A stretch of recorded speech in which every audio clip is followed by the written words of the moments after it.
Mateo capítulo 27, versículo 3 al 10. Entonces Judas, el que le había entregado, viendo que era condenado, devolvió arrepentido las 30 piezas de plata a los principales sacerdotes y a los ancianos, diciendo: yo he pecado entregando sangre inocente. Mas ellos dijeron: ¿qué nos importa a nosotros? Allá tú.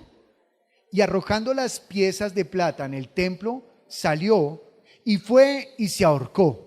Los principales sacerdotes, tomando las piezas de plata, dijeron: no es lícito echarlas en el tesoro de las ofrendas, porque es precio de sangre.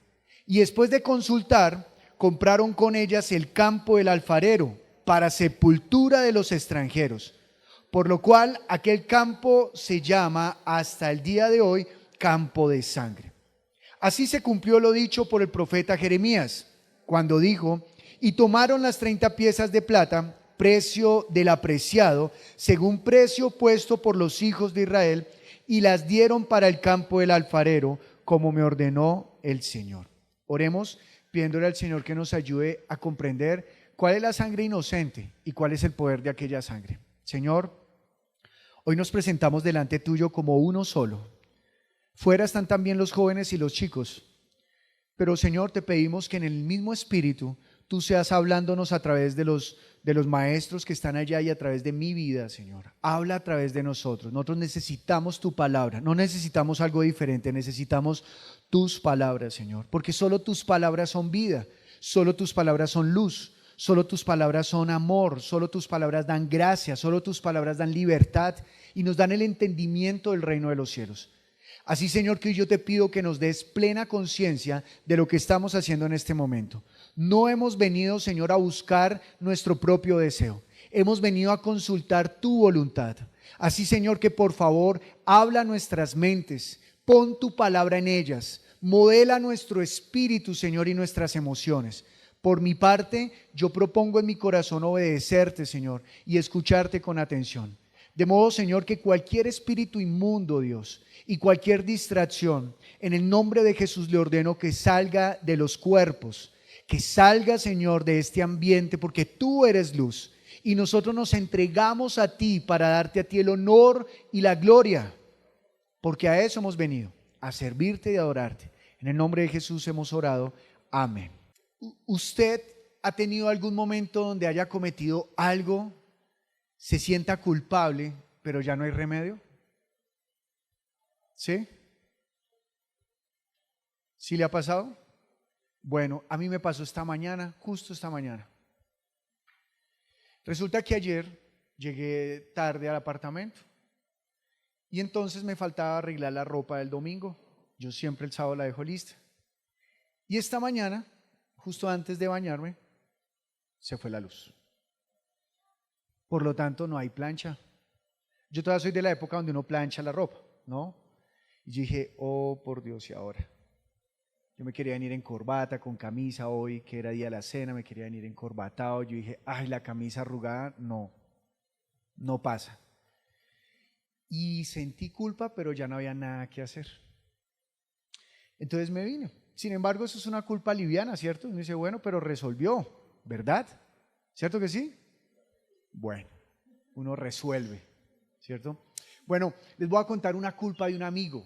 Este amigo se llama Julián Rojas, es una persona que hace años no veo, pero que lo quiero mucho. Con él llegamos casi al tiempo, por distinción de 1 año o 2 años, llegamos casi al tiempo a la iglesia. Y resulta que un día estábamos haciendo vigilia, en la época en la que las vigilias eran de 12 horas y uno a veces se pasaba 13 y 14 horas, en esa época. Y entonces nosotros salimos del culto. Y claro, ¿cómo sale uno? Pues uno sale un poco agotado, ¿no? Uno sale un poquito, ¿cómo se dice? Pasmado. Uno no sale con sueño, uno sale pasmado, uno sale como sintiéndose como muy vital. Y resulta que él contó, después que nos vimos el viernes, porque la vigilia pues la vigilia fue el viernes, pero ellos se vieron el domingo. Y entonces nosotros nos vimos el domingo y él el sábado al llegar a la madrugada a la casa, a las 6 de la mañana, 7 de la mañana, llega a la casa y se encuentra con un amigo de infancia, de colegio. Y entonces ese amigo está sentado allí en una de esas llantas que antes se solían colocar para hacer el borde de los parques, ¿recuerda?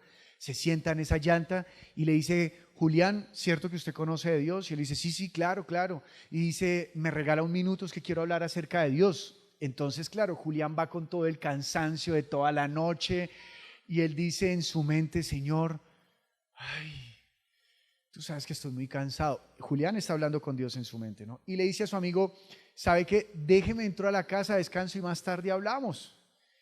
Y el amigo le dijo: bueno, sí, ok, no hay lío. Y entonces Julián sigue, se acuesta, entra a su cuarto es un cuarto exterior, de modo que él desde la ventana ve el parque donde se vio con su amigo, y se acuesta a dormir. Póngame más o menos 7:30, 8 de la mañana, le coge el sueño, y como a mediodía, él despierta porque escucha sirenas.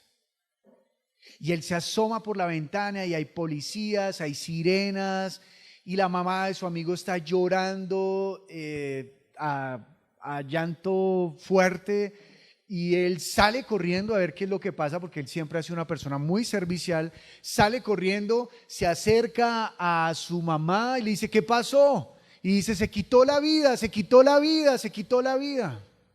Su amigo se suicidó. Y claro, eso generó en Julián una culpa muy grande. Y dijo: por buscar 4 horas de descanso, porque fue lo que más o menos pudo descansar, se perdió una vida.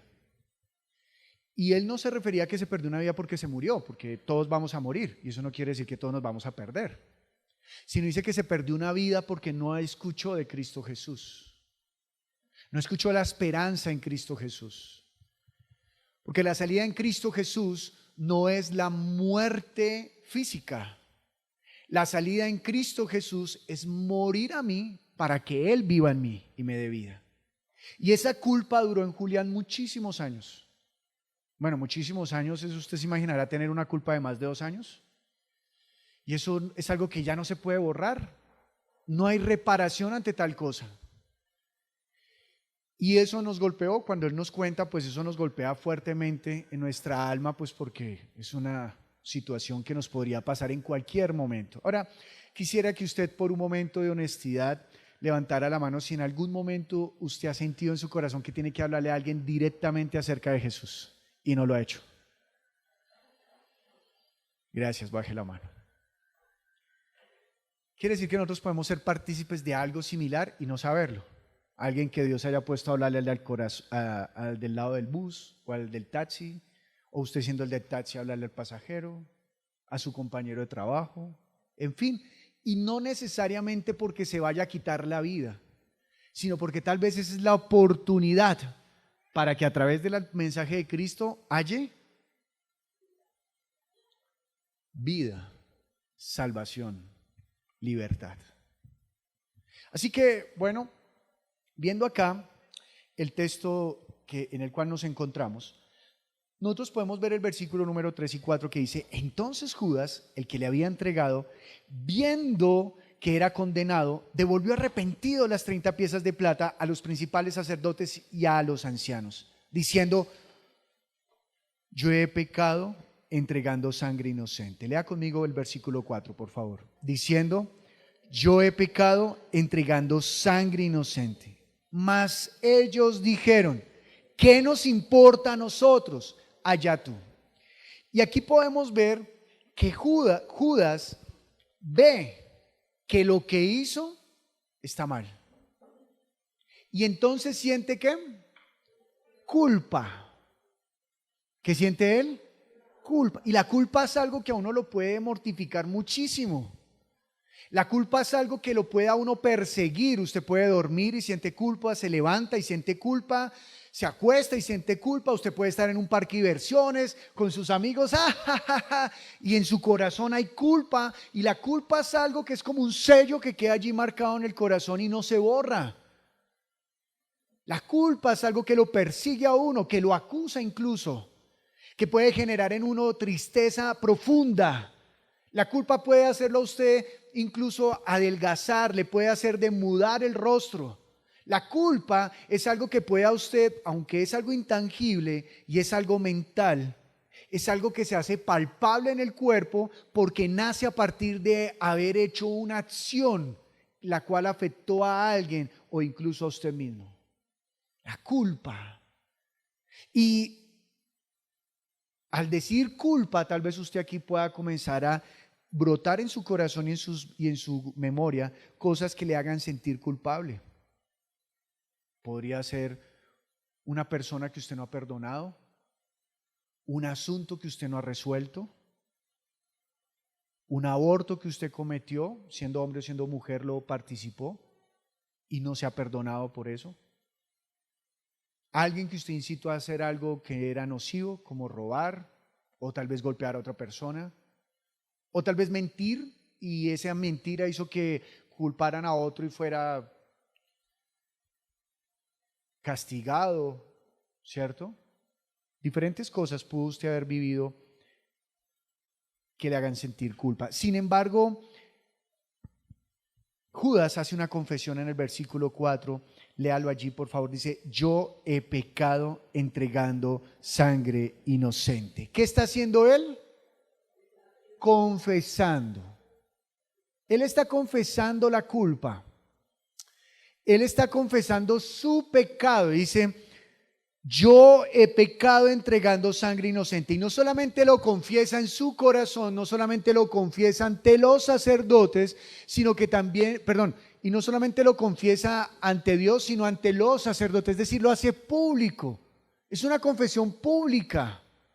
No es algo escondido, él lo hace públicamente y reconoce que por su culpa va a ser condenado a alguien que es inocente, sangre inocente.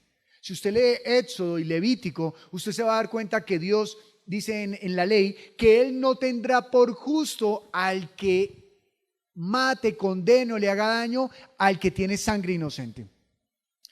Y así también le pasó a Adán y a Eva. Judas entregó a Jesús, pero hubo un momento en el cual su entendimiento fue abierto y se dio cuenta que estaba entregando sangre inocente. Y a Adán y a Eva también les sucedió lo mismo. Adán y Eva un día comieron el fruto y fueron abiertos sus ojos. Y entonces sintieron culpa, sintieron vergüenza y se escondieron. En este caso, Judas está yendo ante los sacerdotes incluso a devolver el dinero que ganó mal, porque lo ganó entregando a un inocente. Judas vio un error y se mató. Se suicidó. Adán y Eva vieron un error e intentaron taparlo. Pero Pedro también lo negó. Y Pedro actuó diferente. Y Pedro habrá de ser hoy, aunque Pedro no está en el texto, alguien que debe quedar en la mente. Dentro de 4 predicaciones hablaremos de lo que Pedro hizo bien. Hoy por lo pronto nos quedaremos en Judas. Judas hizo mal.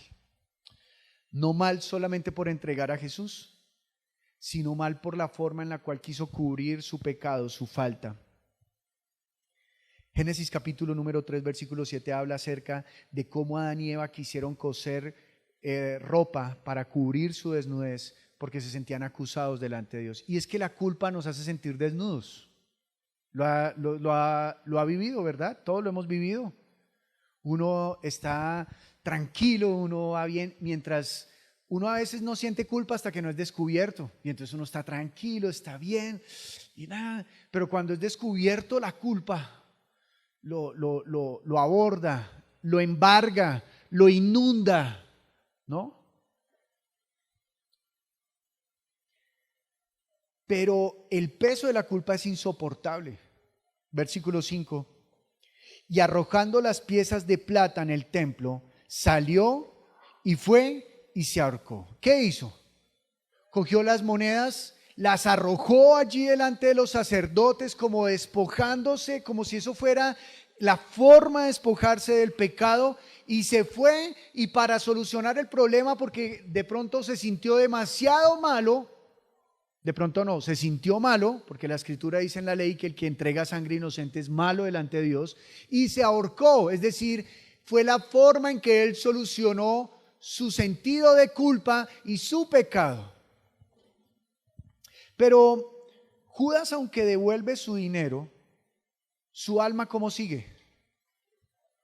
Culpable, es decir, entregar el dinero no es suficiente. Y fíjese que la religión nos enseña a veces eso. Bueno, usted quiere pagar un pecado, pues por favor traiga dinero y con eso será cubierta su culpa. ¿Alguien participó alguna vez de eso? Yo sí. ¿Sí? ¿Sí o no? Uno iba allá y uno como que se sentía bien. Hay otra forma de participar con dinero y cubrir, resarcir las culpas. Por ejemplo, en esta época bonita que se avecina o que ya comenzó. ¿Cuál es? Navidad. Y entonces llegó Navidad y usted comienza no a ir a comprar ropa nueva. No, usted saca su ropa viejita, la lava a la plancha y dice la voy a regalar para usted resarcir y no sentirse tan malo. Usted con dinero está pensando que puede quitarse esa culpa de las cosas malitas que ha hecho. No, estoy hablando a modo general, tal vez usted diga, no, yo no hago eso. Bueno, está muy bien. Aparte de eso, coge la prima y la parte la mitad para mi familia, para el viaje, y la otra mitad para mercados, para gente necesitada. Y a veces no está mal hacerlo, hágalo. Lo que está mal es hacerlo para que eso cubra las culpas, el pecado, ¿no? Y fíjese que eso es muy religioso. Mire por un momento conmigo Marcos capítulo 7, versículo 3. Mire lo que dice allí.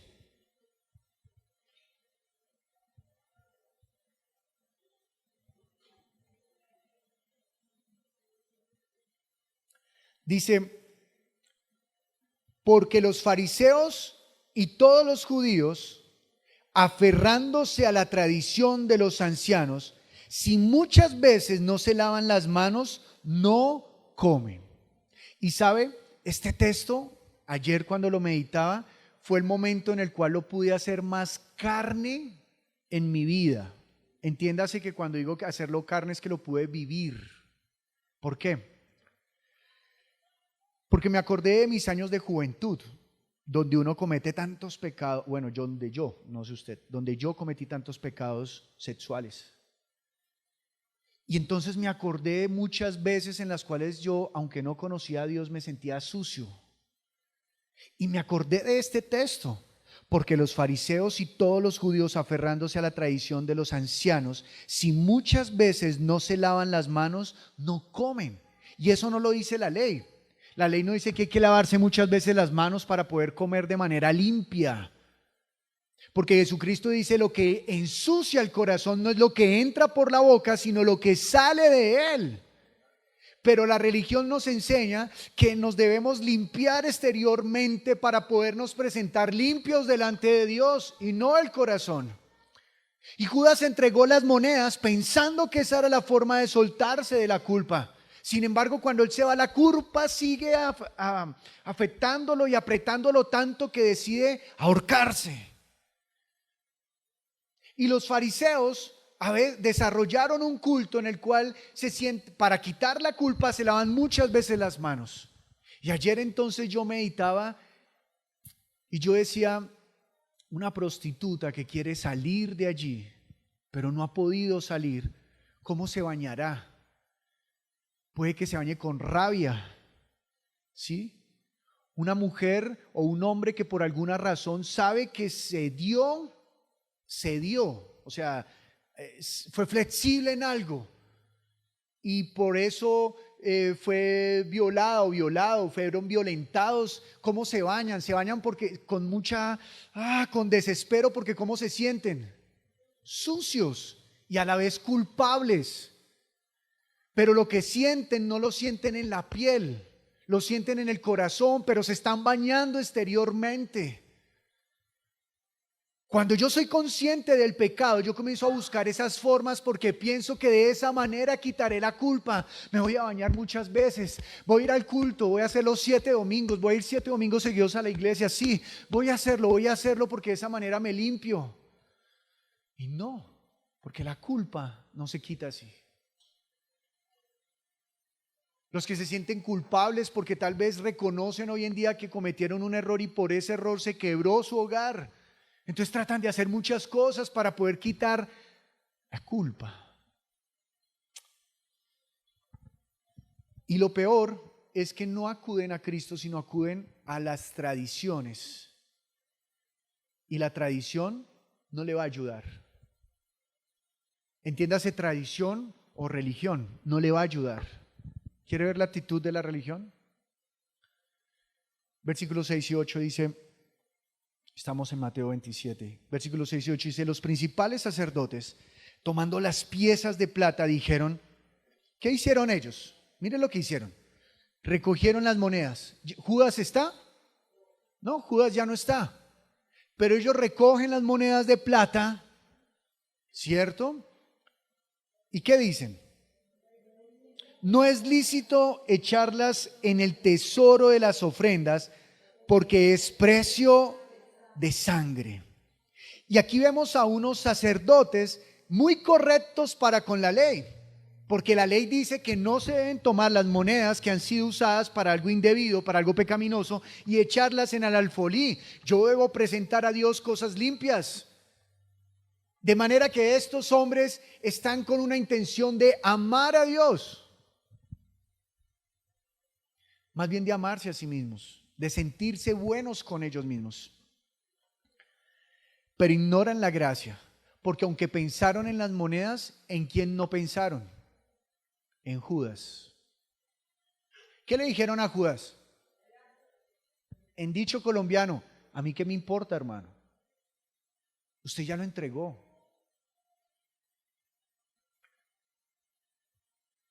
Un templo sin compasión se vuelve un sepulcro. Si usted y yo venimos acá y recibimos la mejor palabra, si usted y yo nos estamos recibiendo la mejor palabra y no hay compasión y no hay gracia, esto no es un templo, es un gran sepulcro, porque todo el mundo saldrá muerto, porque nunca se borrará de su interior la culpa. Nunca se quitará de su corazón la culpa. Dice el versículo 7, y después de consultar, compraron con ellas el campo del alfarero para sepultura de los extranjeros, por lo cual aquel campo se llama hasta el día de hoy campo de sangre. Compran un campo de sangre para los extranjeros. Pero aunque se llama sangre, entendemos que en el Antiguo Testamento la sangre de los animales era derramada para poder hacer expiación por el pecado. Pero curiosamente este campo de sangre se compra para señalar a los extranjeros, a los que son de fuera, para marcarlos y no para unirlos. Pero esas 30 monedas que compraron ese terreno fueron las mismas 30 monedas con las cuales compraron al Señor Jesús, el que es la sangre inocente. Esa sangre inocente que nos puede limpiar a usted y a mí. Judas derramó su sangre y su sangre es sangre de culpa. Cristo más adelante va a derramar su sangre, sangre inocente que redime. Es distinto. Ahora, entendamos que hasta aquí hemos visto tres cosas. La primera, cuando Judas se da cuenta de lo que hizo. Entonces la conciencia puede tardarse, pero nunca va a callar. ¿Saben? Padres, no dejen de inculcar la palabra de Dios en sus hijos. No dejen ustedes mismos de recibir la palabra. Porque aunque usted vea que ellos aún no son conscientes, un día su conciencia va a ser despierta.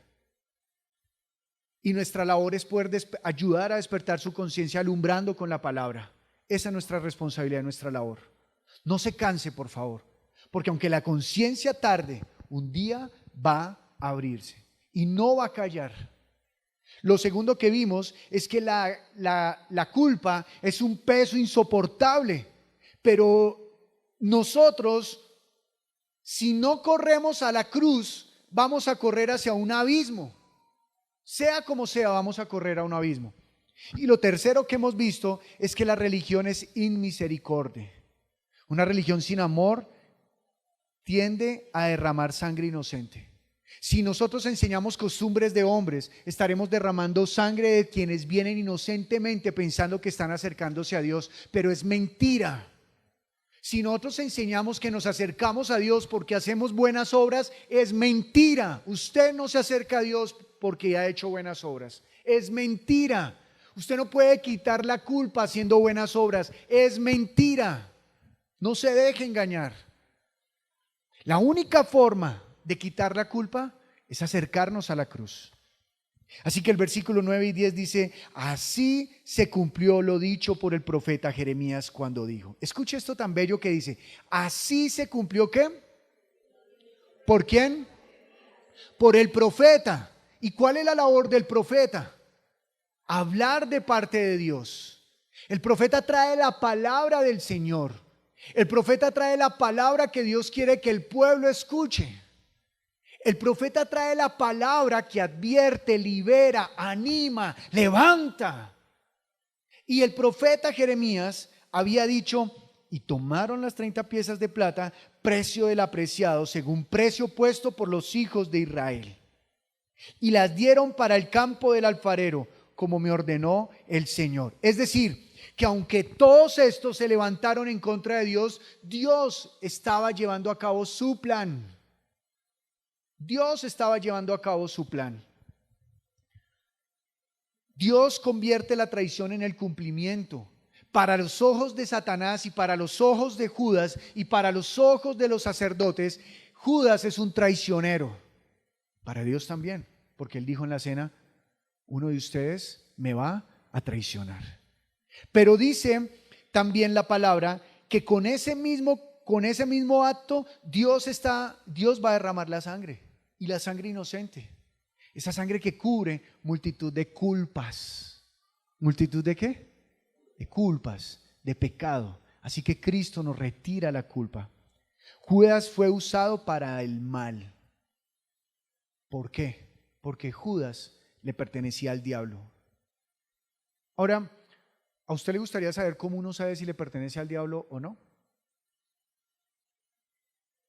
Sí le gusta. A mí me gustaría saber, para saber si yo le pertenezco o no. Porque qué tal que yo esté adorando a Dios como estos israelitas que guardaban la ley. Estas monedas no es lícito meterlas en el alfolí, se consideraban correctos porque estaban cumpliendo una parte de la palabra, pero no conocían a Dios. ¿Quiere verlo? Bueno, primero leamos Juan capítulo 6 versículo 70.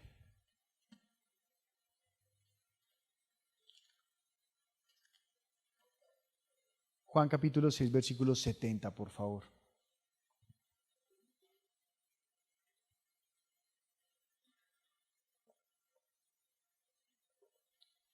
Jesús está allí en el capítulo 6.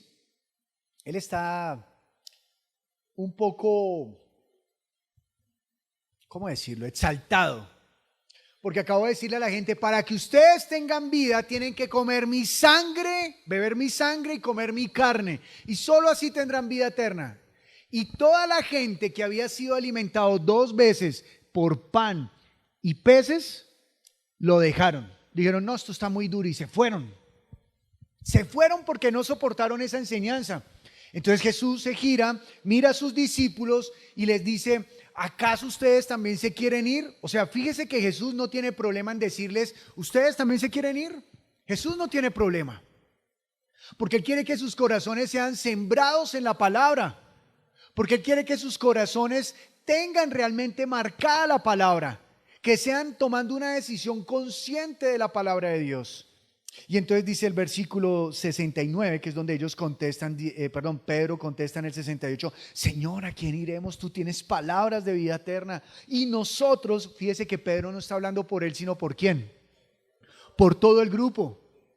Y dice: no, Señor, ¿a quién iremos? Solo tú tienes palabras de vida eterna.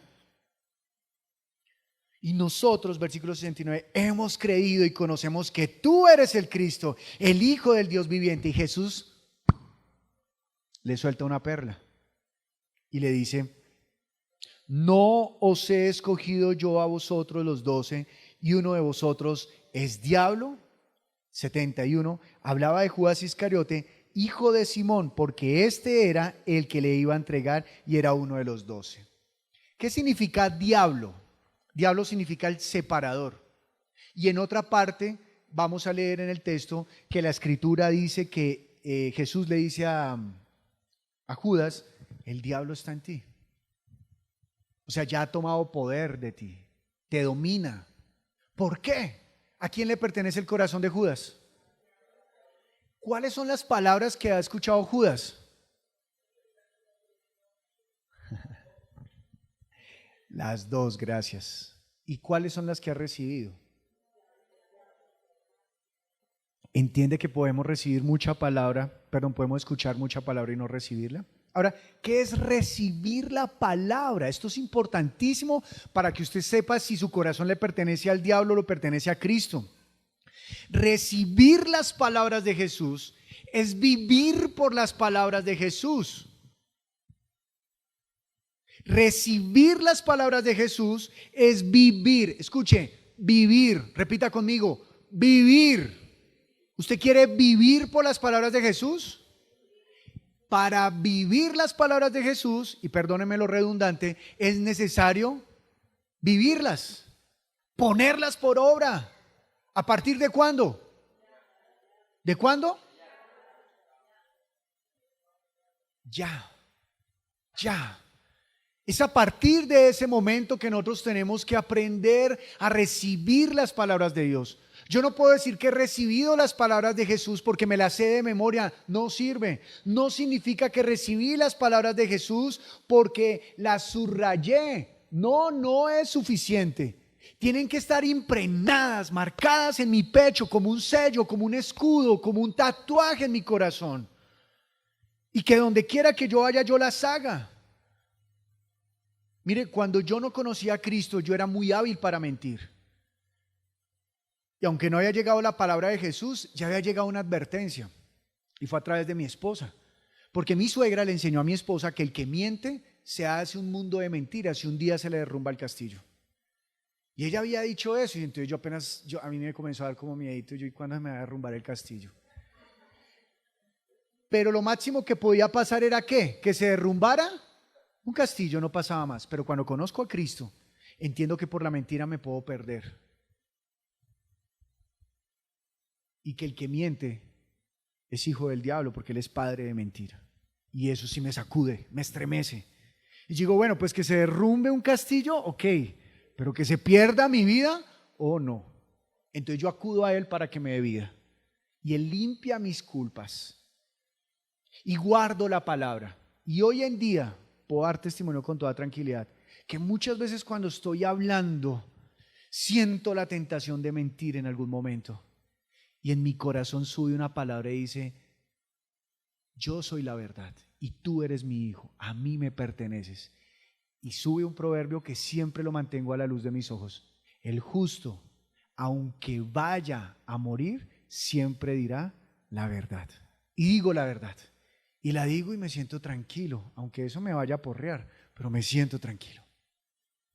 Aporrear, para los que no saben, es golpear, me vaya a lastimar, me vaya a generar algún daño. Porque yo soy un hijo de Él y debo vivir como Él me ha enseñado. Acudo a su cruz. No me creo más que eso, más que nadie, pero acudo a Él porque Él me va transformando. Ahora dice, ¿no os escogí yo a vosotros los 12 y uno de vosotros es diablo? ¿Por qué era diablo? Porque aunque Él caminaba con Jesús en su corazón, ¿qué palabras estaban? Las del diablo.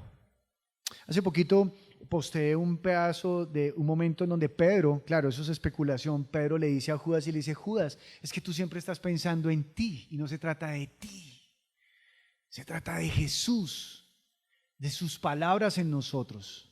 Allí es donde nosotros vamos a poder tener libertad. Solo la sangre inocente quita la culpa del culpable. Si nosotros estuviéramos delante de Dios, el veredicto frente a la ley de Dios, ¿seríamos culpables o no? Yo sí. Culpable. Pero la sangre del inocente nos limpia. La sangre del inocente nos limpia. Así que bendito sea el Señor el día que Jesús murió en la cruz y derramó su sangre, porque por esa sangre somos limpios. Amado, al principio yo mencioné algunos pecados que nos pueden hacer sentir culpables. Tal vez usted tiene una adicción. Tal vez usted participó de un asesinato, desde un aborto hasta un asesinato ya de alguien adulto. Tal vez hemos matado gente porque hemos cerrado nuestra boca para hablar de Cristo. Tal vez hemos mentido y la mentira se nos ha vuelto un diario vivir y nos excusamos en las palabras del diablo. Es muy duro salir de esto, pero las palabras de Jesús es: yo he aquí, yo hago nuevo todo. Esas son las palabras de mi Jesús. Pero las palabras del diablo es imposible, es muy duro, no, tranquilo, usted siga actuando mal que nada pasa. Esas son las palabras del enemigo, porque Cristo no me salvó para que sea como un cerdo revolcándome en la cochinada. Él me limpió y me rescató para darme una nueva vida, vestiduras nuevas. Así que el enemigo nos va a cegar para que no nos resplandezca la luz del Evangelio. Y lo puede cegar a usted haciéndolo sentir bueno con la religiosidad. Pero usted va a seguir sintiendo culpa. Nos va a usar y después de usarnos nos va a desechar. Fíjese, el diablo usó a Judas, impulsándolo a que entregara a Jesús. Y cuando Judas sintió culpa, ¿qué hizo el enemigo? ¿A mí qué? ¿A mí qué me importa? Y al contrario, lo llevó ¿a dónde? A la muerte. Así que sepa esto: si usted le decide servir al diablo, usted no le importa al diablo. Usted no le importa al diablo, usted es una cosa, usted es un objeto.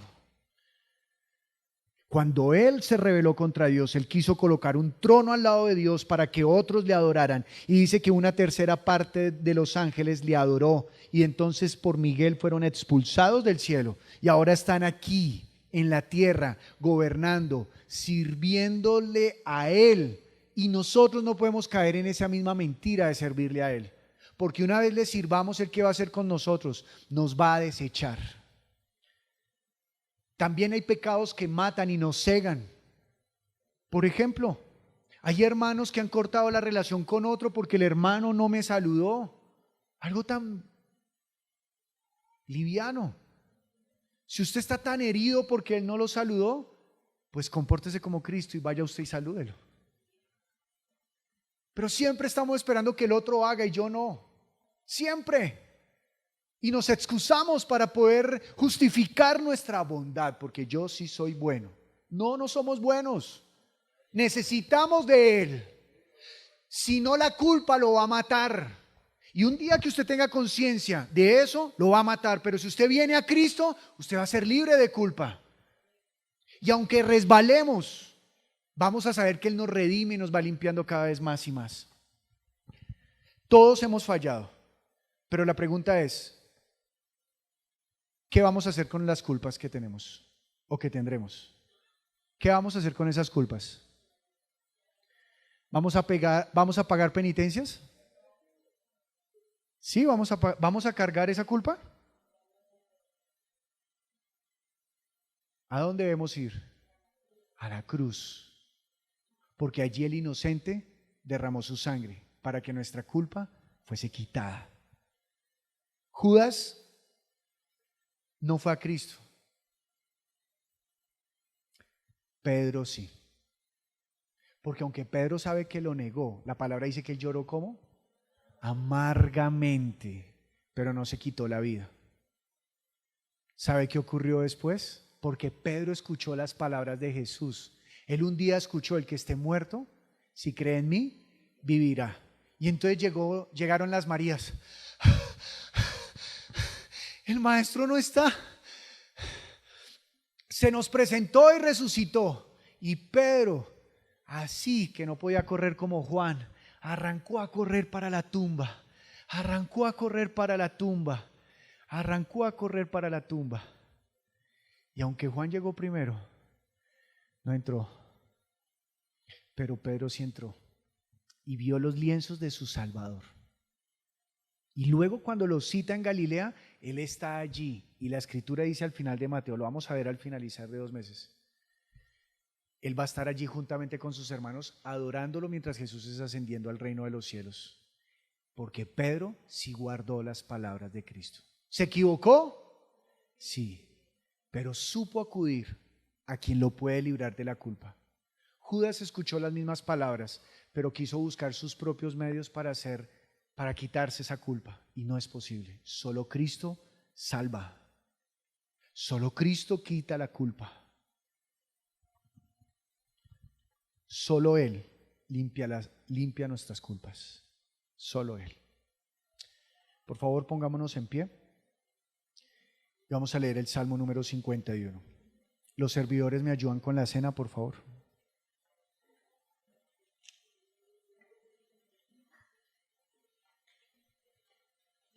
Y vamos a leer la segunda carta a los Corintios, pero no, luego la posteo por internet y el texto que necesitamos, pero vamos a leer ¿qué dije? Salmo número 51, por favor.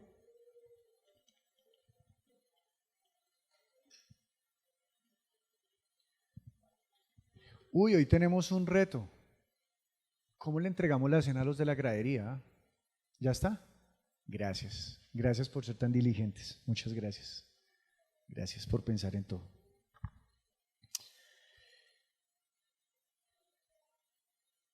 Dicho este sermón, es evidente que todos podríamos vivir con culpa. Escúcheme bien. Dicho este sermón, es evidente que todos podríamos vivir con culpa. Aquí quiero contar la historia de un hermano que quiero mucho. Creo que ya le había contado una vez, pero es que es tan propicia para justo el momento de la Santa Cena.